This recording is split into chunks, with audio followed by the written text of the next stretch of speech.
E ala e kahiki ku, e ala e kahiki mo, e ala e kuailani. Lopaka, thank you so much for joining me on Somewhere in the Skies. Oh, no problem. It's an honor because I've seen it advertised, posted all over the place, so this is very cool. Oh, thank you. Well, it's cool to be here, man. I mean, this has been my temporary home for about 5 months now. So I have to thank you, first and foremost, for having me here. But it's been an incredible experience. I've been here a few times now, but having the luxury of time on my side, I finally was able to just ingrain myself into everything here. It's such a cultural, supernatural melting pot, I guess is a good way I'd put it, of different cultures and beliefs and mythologies and folklore coming together, which I think is unlike anywhere else, at least here in the United States.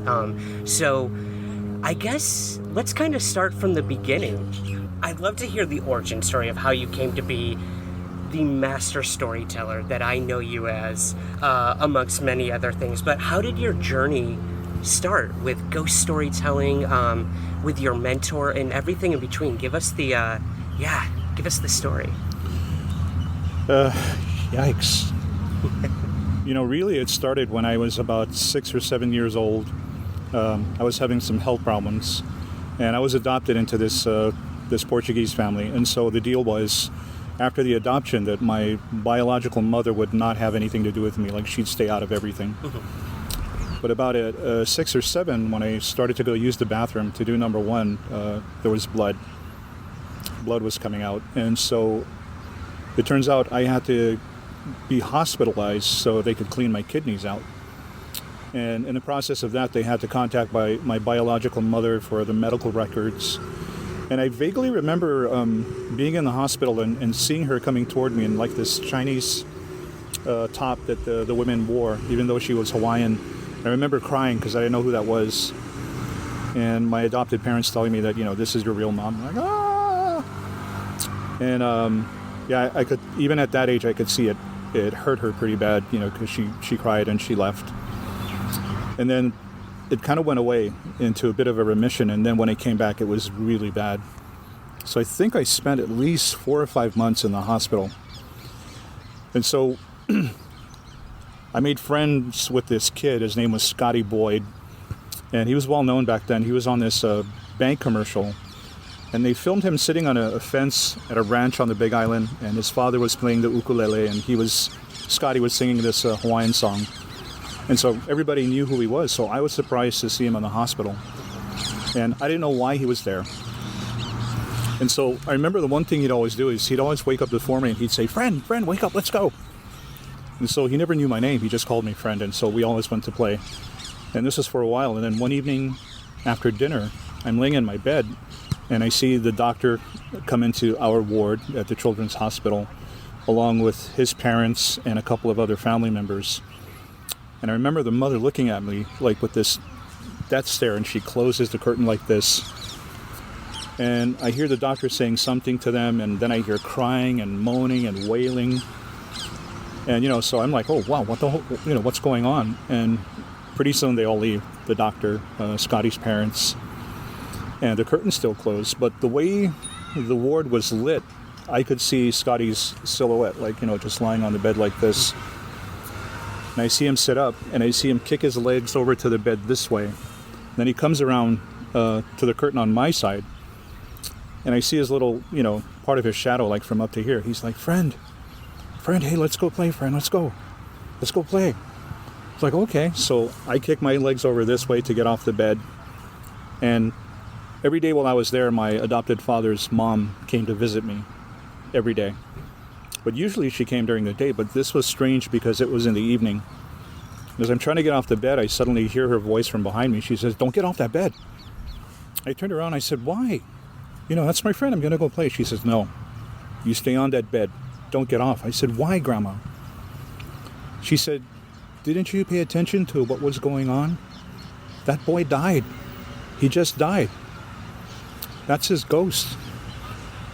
If your feet get off this bed and it touches the floor and you go play with him, you'll never come back. You stay on that bed. And no matter what you hear, you don't do it. And so for a couple of more minutes, I can see his shadow and I can hear him saying, friend, come on, what's wrong? Let's go play. And the whole time I'm laying there like this, and I'm looking at my Grandma Lucy, and she's going, just like that. And then it stopped. A short time later, this 11-year-old kid who was in our ward, somehow he went downstairs and he got a bottle of Coca-Cola. And so this was in the early 70s. Late 60s, early 70s. But I always joke about it, but that's when Coke really was the real thing. Mm-hmm. And so a bunch of us snuck down the stairway, and we were all taking sips of Coke, and it was bad for me because of my kidney condition. And I got sick. I remember throwing up. I remember having to be tied to the bed so they could do the intravenous thing. And then, from what I was told, they had to do an operation. And so I overhear the doctor and the nurse talking to my adopted parents. I guess I'm coming out of it. And I overhear them say, we lost him for a couple of seconds there. But he came back. But what I remember of the experience is lying on the operating table in this dark room, and we're the only spotlight. And just outside the perimeter of the spotlight, I can hear 3 people arguing. I can hear my grandmother, I can hear Scotty Boyd, and I can hear the voice of this woman. And the woman has to do with the story that Grandma Lucy told me one day about when she was a teenage girl living in Wainaku on the Big Island, and she had a crush on this guy named Philip. And so a bunch of them were like walking through this riverbed. It was dry, and the river is famous for drownings, because when the waters are running, it's torrential. It's really bad.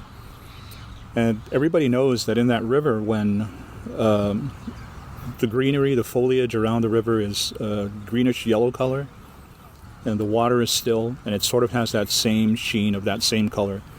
They say that the Mo'owahine, the lizard goddess, is home, and that you're not supposed to go in there. But she said, we weren't worried because, no water, it's dry. But they come upon a circle of rocks that's got some river water in it.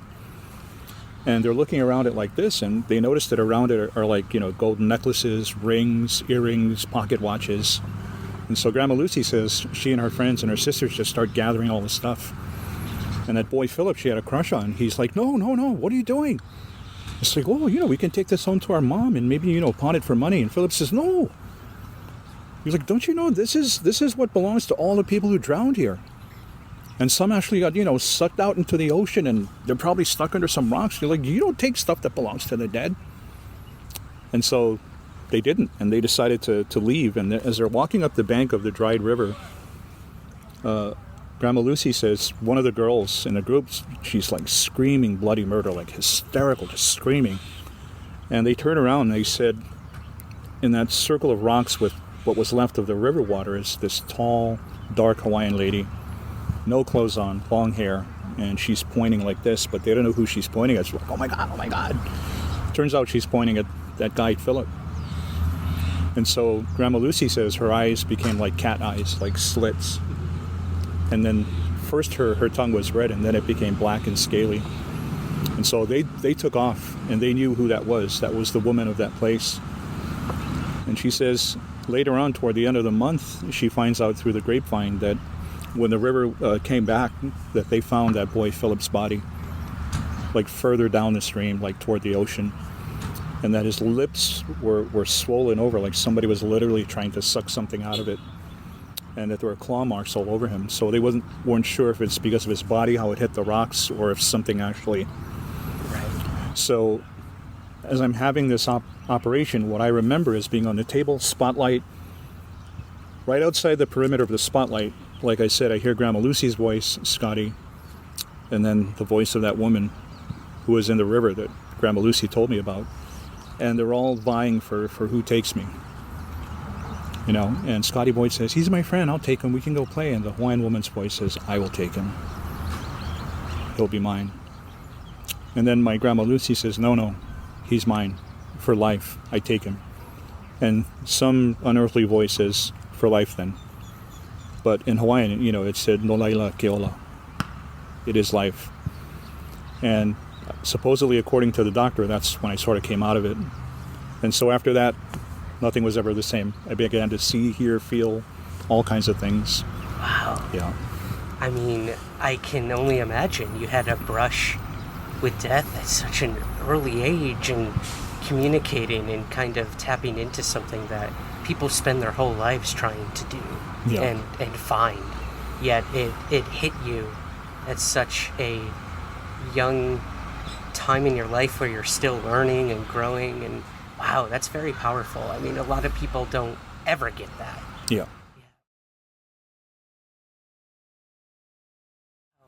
Well, that I knew there was going to be a good origin story. But how about how you came to do what I know you as and met you through, and that's your tours and your ghost storytelling. I know, I remember reading Glenn Grant's work very early on, Right. even before I'd learned about you. And my girlfriend is the one who said, "Oh, you know who Glenn Grant is? Well, here's Glenn Grant 2.0, the reboot and the updated version." So yeah, can you give us maybe a little an idea of how that came to be?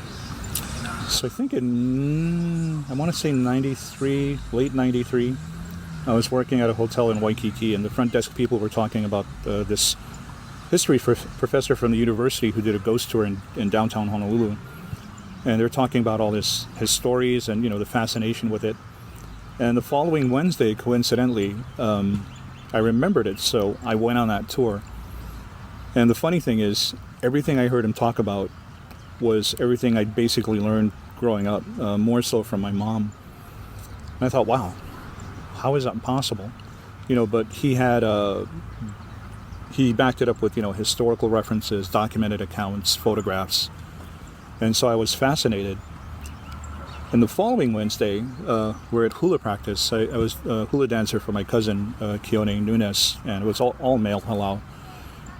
And during one of the breaks, he says, "Oh, by the way," he says, a friend of mine, my really good friend, Glenn Grant, he does this ghost tour out to Waianae, so, we're going to be part of it. We're going to be the cultural part, and we'll present hula. And he said, it'll make sense because, it coincides with the history of where we're going.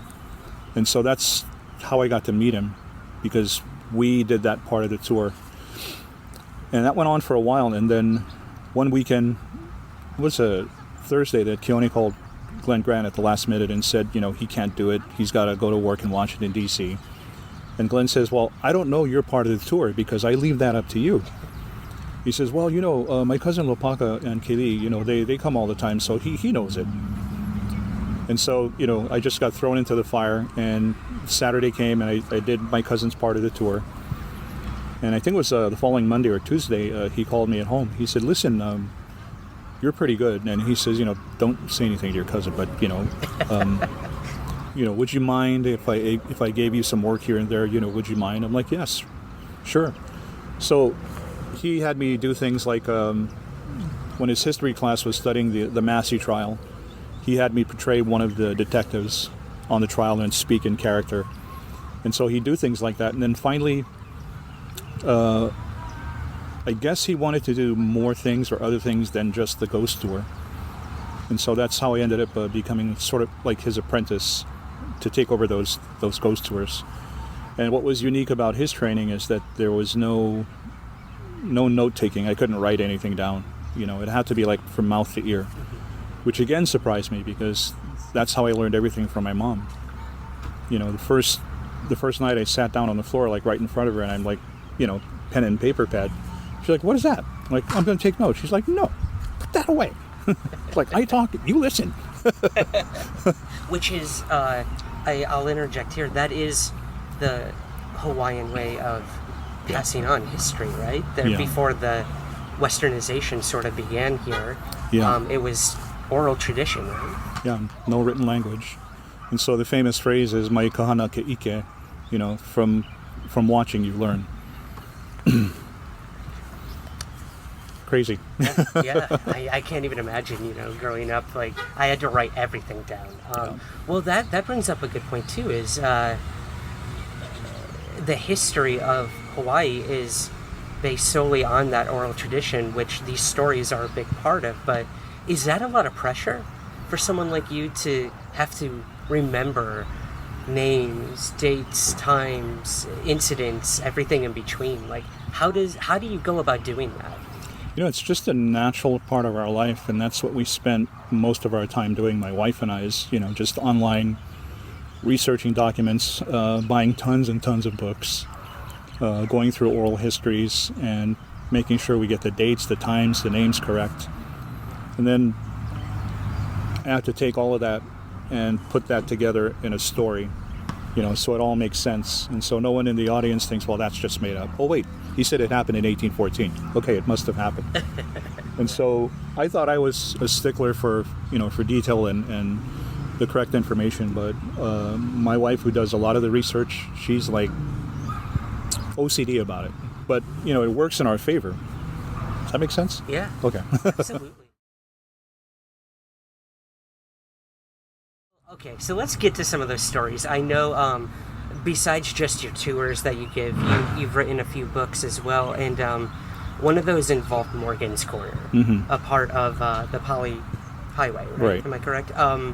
And it's beautiful, but it's also very eerie to be in and look at. So would you mind giving us a little idea of the history of Morgan's Corner, what it means to you specifically? Okay. Well, the history of Morgan's Corner has to do with the history of the Morgan estate, which was owned by Dr. James Morgan. But because he lived on a corner, a hairpin turn, a lot of times there were accidents, so he'd have to go grab his bag and, walk to the corner and help out. And Mrs. Wilder also lived on the house on the opposite corner. And so when she was sick, he'd go over there and, make sure she was fine. And that story is that, I believe it was in the 50s, that some robbers broke into Mrs. Wilder's house, and they tied her to the chair, and when they gagged her, I guess it was either too tight or too much material in it, so she choked. And so these men were sent to prison, and they were spared from hanging because right about that time is when they abolished death by hanging. And so they just lived most of their natural lives in jail, and somehow, and I'm not sure when it happened, but somehow Morgan's Corner became the place where if you parked your car late at night with your boyfriend or girlfriend, and if you waited, you'd hear tapping on the roof or scratching. And we know the famous story because there's one like that practically in every state. Boyfriend, girlfriend doing homework, car won't start. Boyfriend says the classic words, "You stay here, babe. I'll be right back." As she's waiting, she hears it tap, tap, tap. And then long scratch across the roof as well, and tap, tap, tap. And so it goes on all night, and she falls asleep. And when she wakes up in the morning, it's a police officer knocking on the window. And she rolls the window down and says, "Officer, where's my boyfriend?" And all he says is, "Ma'am, come with me." Opens the car, helps her out like this, walks her to the squad car. And all the while she's saying, "Officer, where's my boyfriend? Did he come back yet?" And as he's about to put her in the backseat of his squad car, she just happens to turn around and she's losing her mind. Hysterical, bloody murder, screaming. Because there he is. There's a branch that was hanging over their car. His feet are tied to it. And his body swinging back and forth.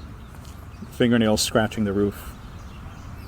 His throat from ear to ear, dripping blood. Tap, tap, tap.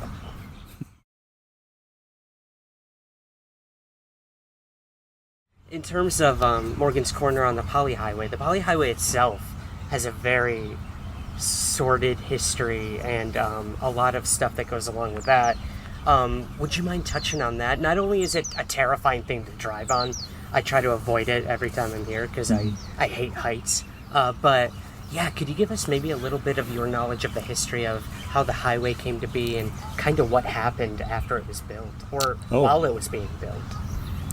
One of the more recent famous stories is the Pali at the Lookout is where the conclusion of the Battle of Nu'uanu happened.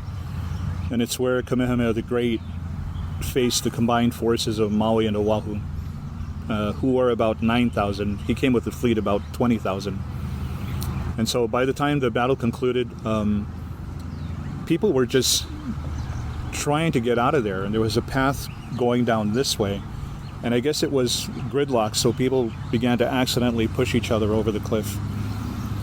And then, of course, Kamehameha's warriors did the rest, just pushed them right over.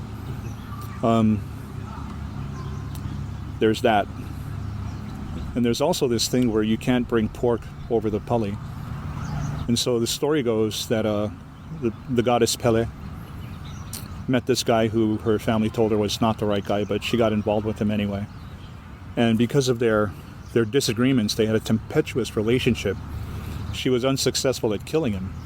And so their deal was that he would stay on his side of the island, which is the windward side, and she'd stay on her side, which is the leeward side.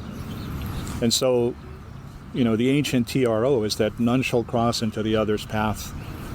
And so this is why you're not supposed to bring any sort of pork from the windward to the leeward side through the Pali Tunnel. But more specifically, that road at the lookout, that's where you can't bring it because you're breaking the pact. So in 1997, my late boss, Glenn Grant, convinced a Japanese company, they convinced him to be their spokesman, but they specifically wanted to film the commercial at the lookout. And so they didn't really tell him what the product was, but when he's at the lookout and they're about to roll camera, the guy walks up to him with this big bag and takes out this slab of pork in a package and says, "Okay, you hold this up like this, and then you say these are words." And he looks at the script, he's like, "I'm not saying that." He goes, "Oh, so much money, you should say." No, this is disrespectful. They asked him why. He said, "The marker over there where you want me to stand, it's not good because I'll be still in Pele's territory holding up the slab of pork," and he explains the legend. And so they're arguing back and forth, "Holds the pork, no, holds the pork, no." Finally, eyewitnesses say that this wind, you can hear it howling, like it's waves crashing on the shore. You can hear it coming up the side of the Pali. It comes over, it sweeps through the whole area, decimates everything. But when it gets to Glenn Grant, it just rips the slab of pork out of his hands. And everybody sees the slab of pork going like this. And it shatters the lens of the $1 million high-definition camera. Just and the whole Japanese crew is like, "Oh." Man. The thing about the tunnel is when they were building it, the way the workers were situated on the top, there were some lava tubes that they didn't know were there. So some of the men actually fell into the lava tube. And it was so deep and so tight they couldn't get them out. So there's some workers entombed in the side of that tunnel at the Pali. Oh, wow. So tour bus drivers, everybody has said that during certain times of the year, they're coming out of the tunnel and there's some guy covered in red dirt like this, thumbing a ride. Mm-hmm. Like I said, if it weren't scary enough just driving on it because of the sheer height and steepness, and you've got the mist coming through, it's stuff like that. Yeah. It just amplifies it, Just makes it worse.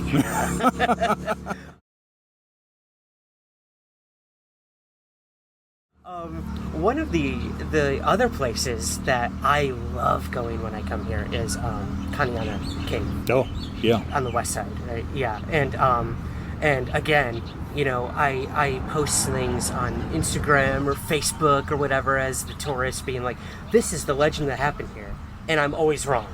And thank God for someone like you who can tell me the actual legends and stories. So, Kaneana Cave, it's this deep black void in the middle of a mountain, right across from the ocean. Beautiful, but it's got a pretty interesting history that's not so much beautiful, I would say. Would you mind running us through that? Well, during World War II, the Navy commissioned a few divers to go through Kaneana Cave, diving tank and whatever, to find out where it comes out. And so the person told me that a lot of times it was really hairy because they would have to train themselves not to panic when they were in deep, dark spaces. But it basically came out on the windward side. And so I remember the gentleman telling me this account because his father was one of those divers. He says, "So, what's the history of the cave?" Because he says, I was thinking about trying to do it myself. And so the story goes that the shark god Kamohoali'i, who's the principal eldest brother of the goddess Pele, is swimming in his shark form through that area. And when he looks at the beach, there's a beautiful woman He falls in love with her, appears on shore as, a tall, muscular man of some sort of, high status. And he's walking around describing the woman he saw, and everyone says, oh, that's Kale. And she lives over there. And so they meet, they fall in love, and they lay together, and they have a son.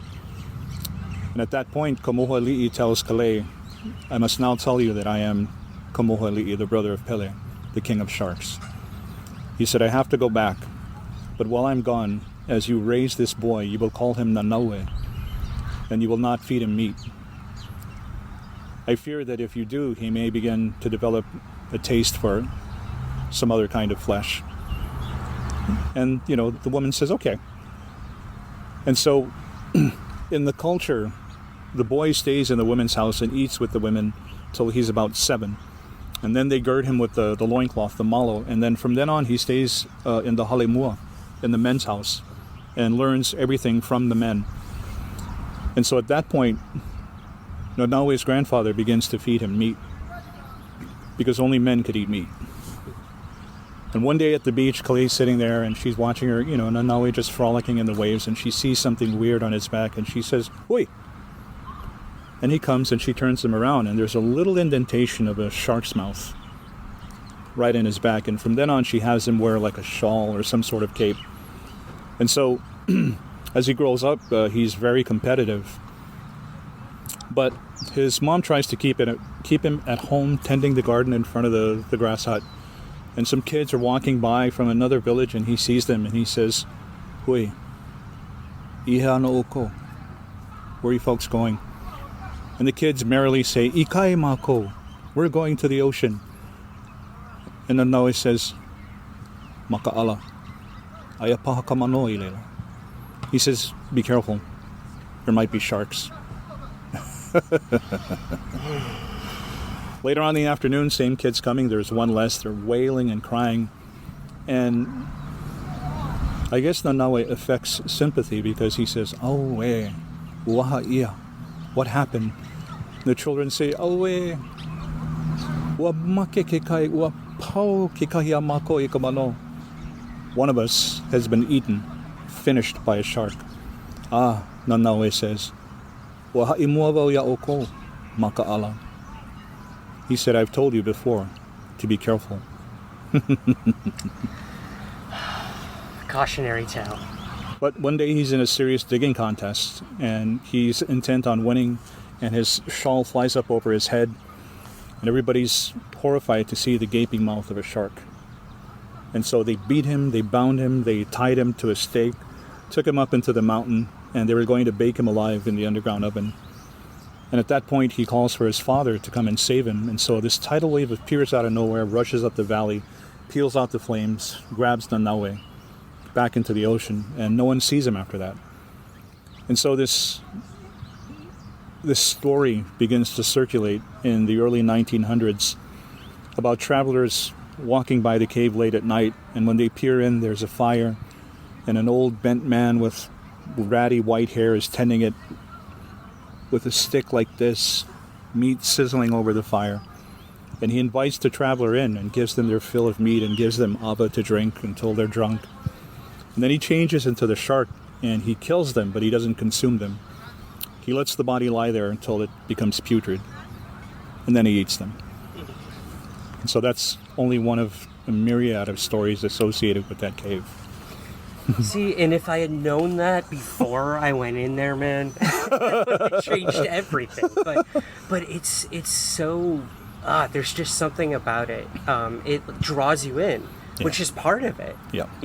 You get this almost magnetic feeling of, I want to go in and look deeper, and that's what they want. That's what he wants. Yeah. And that's why he dragged people. It's just, Oh, yeah.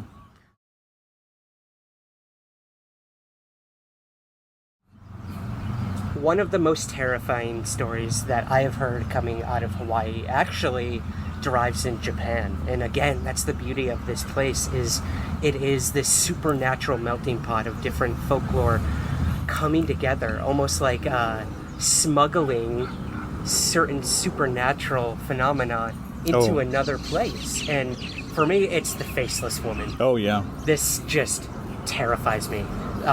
Faceless Woman at the Drive-In, I know, is one of the more popular ones. But yeah, what can you share with us about the stories of the Faceless Woman?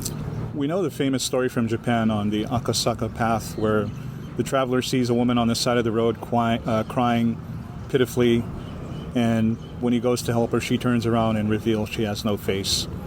And then runs down the road and sees a soba stand on the side of the road and telling the proprietor about what happened. He says, oh, like this? And, he has no face. The great thing about our melting pot culture is that, a lot of people brought their religion, their food, which is what we're all about, but they also brought their ghosts. And so in 1959, I believe an article was posted in the newspaper. We say posted today. Actually, it's published. About several reports regarding a woman with no face who's haunting the bathroom at the old Waialae Drive-In, which has since been demolished in 1994. And so everybody knows they went to that bathroom, they saw her in a white summer yukata, and she just pulled her hair back and revealed she had no face. And just everybody from housewives to longshoremen, to politicians, to people working in the Attorney General's office have all told me their own experience about this no perabo. So there's something to it, especially when it comes from people who are not educated or designed to believe in this kind of thing. And they tell you the story, and their eyes are tearing up. So they saw something happened. So my story is, I'm doing the Ghost Hunters bus tour, and Glenn is doing his thing. Friday, Saturday nights, they had dinner and movie at the old store. And so we're at the Kahala Times, and I'm telling the Faceless Woman's story, and we're walking back to the bus. And an elderly Japanese woman, I saw her standing a little bit in the back of the group, and she had her blue coiffed hair and wearing a bowling shirt and Bermuda shorts and these Zori slippers. She's watching me like this, and she's going. And so as I'm walking to the bus, I see her walking up toward me. I'm like, good evening, how are you? And she says, story is all wrong. I said, oh, is it? She said, a couple minutes. I said, yeah, but I gotta go. If you can make it quick, or we can meet somewhere else. She goes, no, I don't have time. I said, okay. She proceeds to tell me that she and her friend who grew up together, their thing as little girls and, teenage girls was their wedding, how they were going to be dressed. And, she said, oh, I fancy kimono and everything. And her friend says, I only want a white summer yukata with embossed bamboo designs, very simple. And so they graduate high school. She doesn't hear from the friend, and suddenly she hears that the friend married some guy from Japan, and that they had 5 kids, and he died young, about late 20s. And after he died, the friend realizes that this guy is from a well-to-do family in Japan, but he came here to make his own life, his own money. And so now she's left with all this inheritance. And hearing this story, she's like, wow, she's doing good. And then one day she's walking up Waialae Avenue, and there's her friend across the street wearing a very nice kimono, the collar down in the back and the obi and the slippers. And she sees her friend, and she walks across the street and goes up to her and says, hey. And the friend goes, how are you? You're not hot. Wear that kind of kimono in the middle of the day over here in Hawaii. No. Oh, why? Why you wear them like that? Because I can. And can. And walks off. Later on, she finds out that that friend of hers is supposed to distribute the money evenly amongst her kids, but she keeps it for herself. And so the kids they're just mad. They go to the family accountant and, we want some of the money, and then we're going to leave. We're going to move to California and never come back. She's stingy. And they do exactly that, and the accountant takes the rest of the money. And so back then they had something called tanomoshi. It's where everybody contributed to this money pot, and then on credit you could take whatever you needed. And so she was part of that group, and when she went and she showed up, everybody at the tanomoshi looked at her and said, oh, you cannot be here. Oh, why not? We heard about what happened with your husband and your kids, and how you dishonor the name of your husband and your kids. And they told her, you have to leave. You have no honor. You have lost face. And no one sees her after that. And so this woman concludes by telling me that where the Waialae Drive-In is now is where they had a house. And she said one night down the road they can hear someone crying pitifully. And she said, my husband, one Japanese guy, he's about 6 feet 3 inches tall. Big. He jumps out of bed, put on his Bermuda shorts, his watercress boots, and he's yelling, Orosai! And so I run after him. He's dragging me down the stairs, like holding his leg like this. He's like, let me go. I gotta go yell at that lady, tell her to shut up. She's waking up the whole neighborhood. And the woman says, no, you cannot. Why? Look, she is yokai. She's not human. And so up the road, they see a woman walking slowly like this in what looks like a white kimono, long black hair. And at the top of the street, she turns around and floats back down until she's right in front of the woman's house. And the woman said, and that yokai, look at me. It's my friend, the one I told you about. And she looked at me and she said, Etsuko, look, I am no longer human. I have lost face. So the lady says right then, her friend, the face disappears, and it's just an orb of flesh. And so she says to me, you see why your story is wrong? It's nothing to do with the one from Japan. Everything to do with my friend. That's why she haunts the drive-in theater.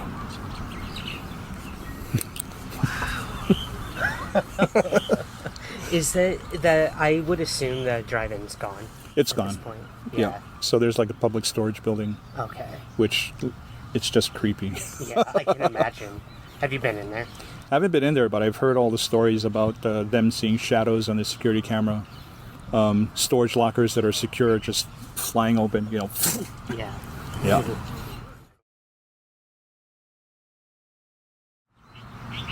So, speaking of, the cultural, supernatural melting pot, the Philippines play another big role here as well. And I remember going to an event of yours at the Honolulu Museum of Art, and you telling a story about possessions. Now, this is a whole other level. I'm used to hearing about, the possessions of The Exorcist and these very Catholic or Christian versions of these stories, but do you have any cool stories about possession that you could share with us? Oh, yeah. There's one. So I get a lot of phone calls for a lot of things, like how to put curse on someone. I get that call. I'm like, what are you calling me for? A curse? And it's always for, petty reasons. And then a while ago, I got a call from a nice Hawaiian couple, and they claimed to me that their daughter was possessed. And I said, I'm not an exorcist, so I gave them a couple of phone numbers to people who I thought were qualified. And so a few months later, they called me back, and they said, we called the people, the number you gave us, but it turns out an exorcism is a lot of red tape. There's a lot of channels they have to go through, and, they were telling us actually has to go to the Pope before it's, approved. And over the phone, they said, and, the priest, the numbers you gave us, those guys they're mean. They're very mean, and they're supposed to believe in God. I said, oh, I'm sorry to hear that. They said, would you please just come to our house and just talk to our daughter? I'm like, I told you I'm not qualified to do an exorcism. And I said to them, and even if I wasn't sure I would do it. They said, no, just please. I'm like, all right, and I always regret it later. And so I get to the house. It's in the west side of the island called Kapolei. And newer developments, and nice Hawaiian couple. And we meet in the kitchen, because they let me in through the back door to the kitchen. And the story is, when I get to the kitchen, you can tell they're nervous, and they point up the steps, and there's the first landing, and the steps go this way, the second landing, and then the hallway. And so they point up the steps. They said, it's the first landing, that door right there to the left. Just knock on the door, our daughter is in there. So I'm walking up the steps, and I turn around like, you guys aren't coming? It's like,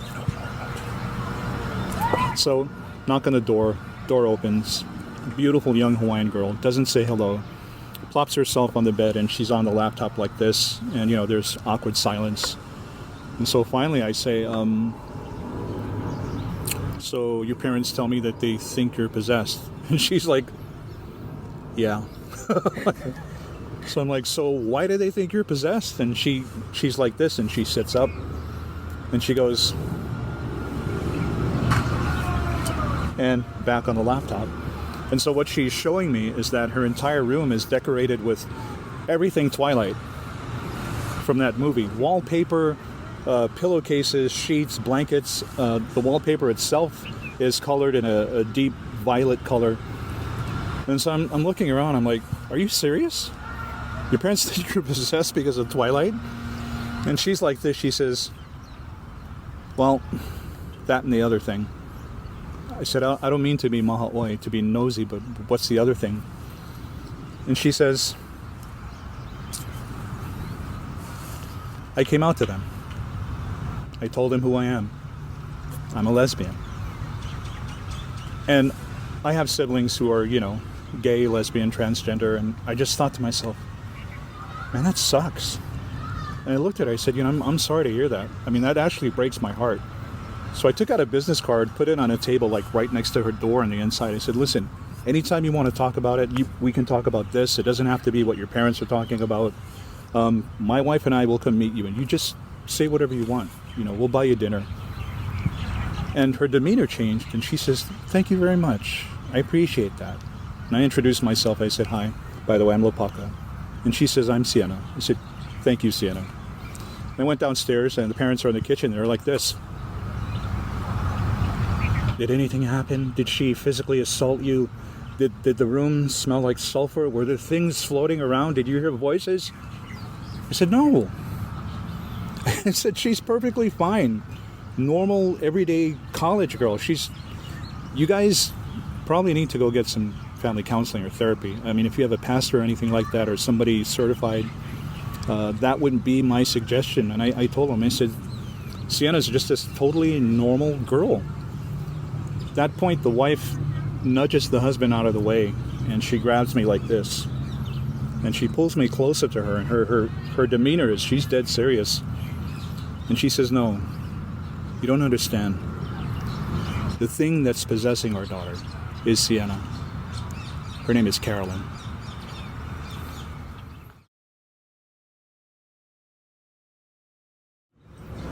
So I've been on the island for a few months now. I've seen a few full moons come and go. And, a lot of us, when we think of full moons, we think of werewolves. But not here in Hawaii. Full moons represent something completely different.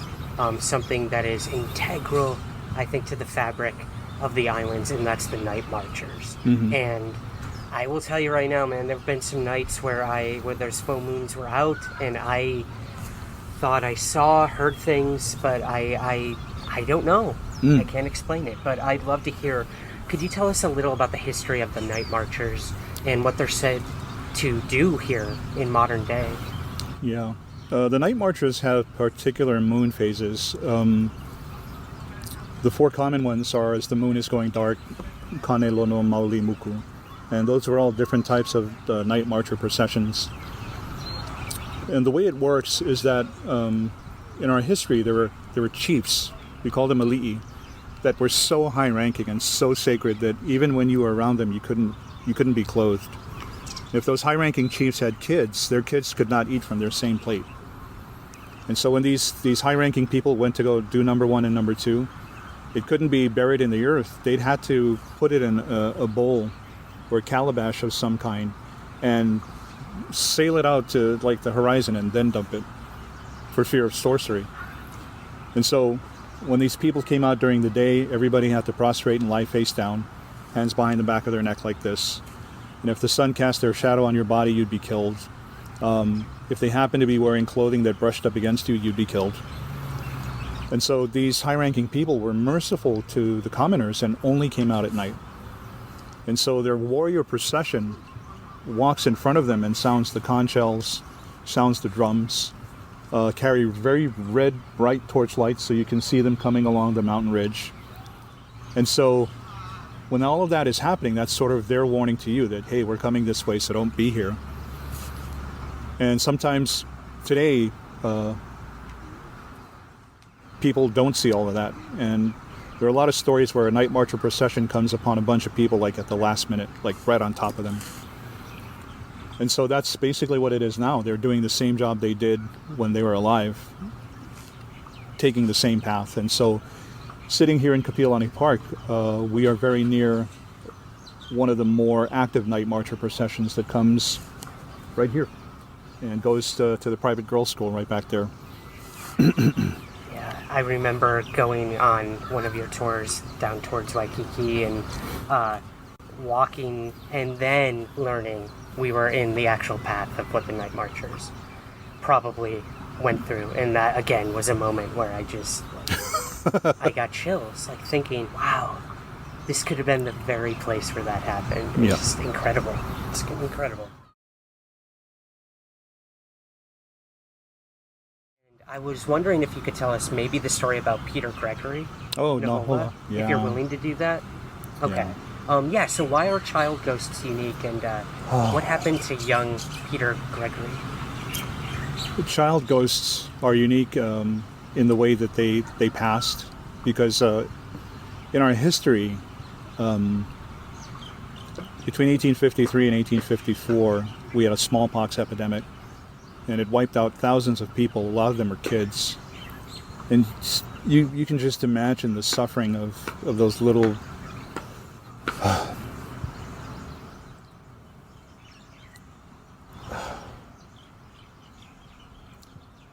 not being able to understand why. And questioning, why is this happening? You know, Mom, Dad, what did I do? And a lot of times when they finally leave, you know, that's the most prevalent thought on their mind, and that's basically what keeps them around after the bodies passed away. And so at Kaiahau Church, there are a lot of graves of children who didn't survive past, 9, 10 years old.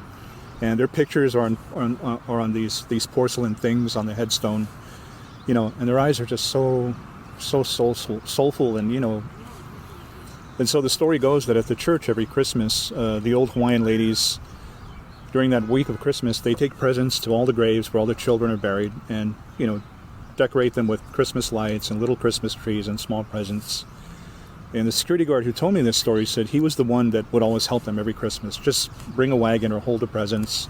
All the whole Hawaiian ladies would decorate the grave. And so near the preschool building, the Adobe building, is where Peter Gregory Nahola is buried. And his headstone is right up against this golden shower tree. And when I taught there, the kids would love to sit around his grave and, they would talk to him. And so he only lived to be 9 years old. And so on that night, the security guard tells the ladies, he says, listen, I just took a job with the government, so this is my last night. The new security guard will be here tomorrow night, and just introduce yourselves to him. And so that's what happens. The next night, the ladies putting the presents on Peter's grave, and here comes the new security guard.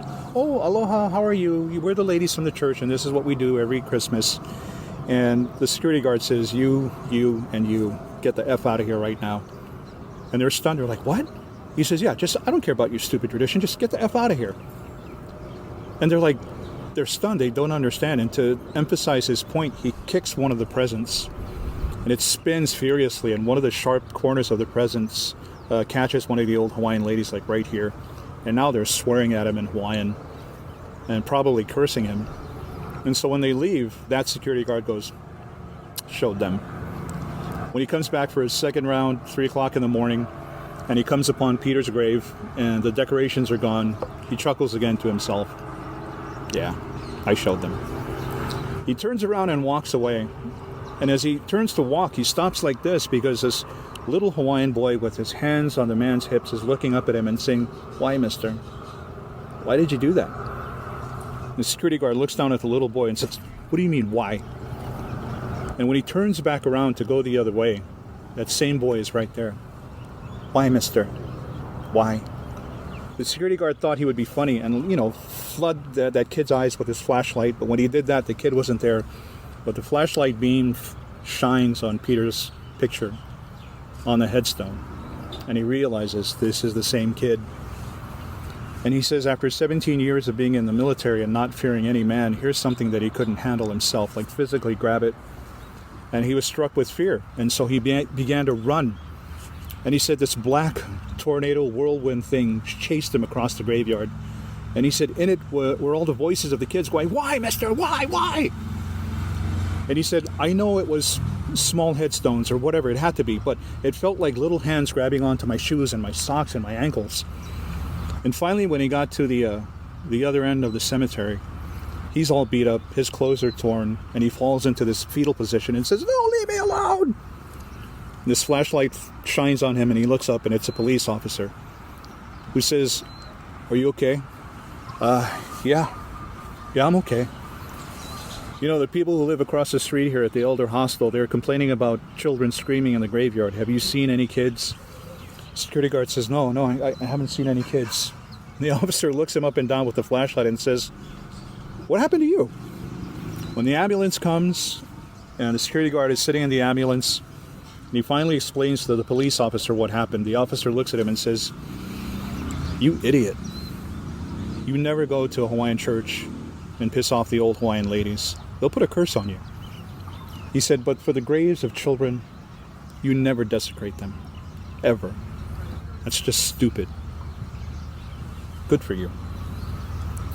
This story is told to me by that same security guard who was a jerk that night.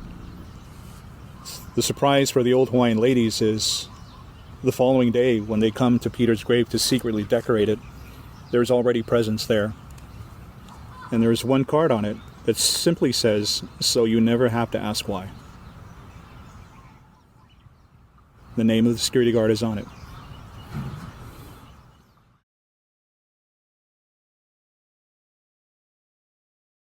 My first time meeting you in person was at one of your tours down in Honolulu, and we went to Iolani Palace, probably one of the most visited places on the island, and we had an amazing tour, my partner and her mother and I, and I remember distinctly when we walked up to the palace, I knew nothing about it, I didn't know the history, and you began singing Aloha Oe, and it stopped me in my tracks. It was beautiful, first of all, but while you were singing it, I looked up into one of the windows of the palace. Distinctly, I remember up in a corner, and I saw what I believe was a figure. Someone looking from a curtain, closing it, and walking away. And it kind of gave me chills, but I mean, I didn't want to interrupt you or doing prayer. And it wasn't until after that you told me that that was the exact room that the Queen stayed in. Yeah. And I was speechless after that. I think for the rest of the tour that night, I was very quiet, which I didn't want to be because I had so many questions for you. It was my first time meeting you, but I was just like, something hit me in that moment. And I didn't realize that that was where the Queen actually stayed, in the palace. Yeah. Would you mind giving us a little history about the Queen and why she was in that room specifically? And did I see the Queen? I mean, what? I know you can't answer that 100% proof positive, but yeah, could you give us a little history about that? Yeah, so she was definitely a woman before her time, and she, as she writes it in her diary, became queen against her will, because when it was offered to her, she didn't want to do it. And that's because her brother, who was the king before her, came back from San Francisco on the USS Charleston, and 2 blocks away from the palace was the port. Now it's all landfill. And so when the ship arrived, his body was in a casket, and so you can imagine the shock. And so when everybody realized that, the businessmen who were the ones that were going to overthrow her and accuse her of treason told her, "You have to take the throne right now." She took it. And so when she designed her constitution, these American businessmen didn't like it because she was going to allow things that they didn't think would benefit them. And she was going to allow, I believe she was going to allow women to vote and all citizens of the kingdom to vote. And so the short story is there were revolutionists who had a cache of weapons that belonged on the other side of the island, but somehow it mysteriously appeared in her garden, and she was accused of treason. And so, short story again, rather than see these Hawaiians lose their lives, she abdicated the throne on the condition that the circumstances surrounding her being overthrown would be investigated, and that the findings would be in her favor, that she did nothing wrong. But it didn't happen that way. And so while she was in prison, she was in that room on the second floor up in the corner. And she had a bed, she had water, bread, and she was only allowed to go out at night, but escorted by a guard. And so you can imagine the humiliation of now being a prisoner in your own palace, you know. And so a lot of people have felt her, have heard her, and even more people have seen her while they're in that room, or sometimes when they're just walking by and they look up and, you know, there she is. But the song I sang that night was the song that she composed while she was in there, while she was in prison. I definitely think I experienced something. Yeah. And Well, I hope I did. I know you did. You probably did see her. I'll tell you that. But for me, when I go up in that room to the imprisonment chamber and I see the quilt that she made herself while she was in prison, I'm done. I can't be in there. Yeah. You know, I just have a hard time. I can look at it for a second and then I have to leave. You know. Storytelling, ghost stories in particular, it's not just about scaring people. That's a big aspect of it. It's enticing, it's fun, but why do you do what you do? Is there some overall goal or some meaning to it that you try to bring through telling these ghost stories? You know, it sounds strange because, you know, I am known for telling ghost stories, but my goal is to change people's lives in a way that they, when they leave the storytelling event, it sort of makes them pause and start to re-examine, wow, you know, if I'd have done this or said this to this person, would they not have ended up like the ghost in that story? Yeah. You know, and just people take a look at themselves and just say, you know, I should start treating my son a lot better so he doesn't end up like that kid. Absolutely. Yeah. I think I've always looked at ghost storytelling as cautionary tale. Yeah. I've said that a few times tonight, but I think you're right. It when you can put yourself into that situation, you have to learn something. Yeah. Yeah. You know, and also to make people look at their mortality. Wow, what am I going to do while I'm still here? Yeah. You know, so that doesn't happen to me. Yep. Yeah. And I think, you know, the beauty of that, of ghost storytelling or looking into the paranormal or the supernatural, we can all find something in common in such a divisive time in our history right now. We're all going to die. Yeah. You know, and we have to face that and embrace that and know, hopefully, that it's just kind of the beginning, I would think. Yeah, it's just, you know, death has to happen so life can begin anew. While you're alive, while you're still here, make it a point, your family, your friends, make it a point to tell them how much you love them. It's important, because don't wait until you're on your deathbed to do it. Do it now.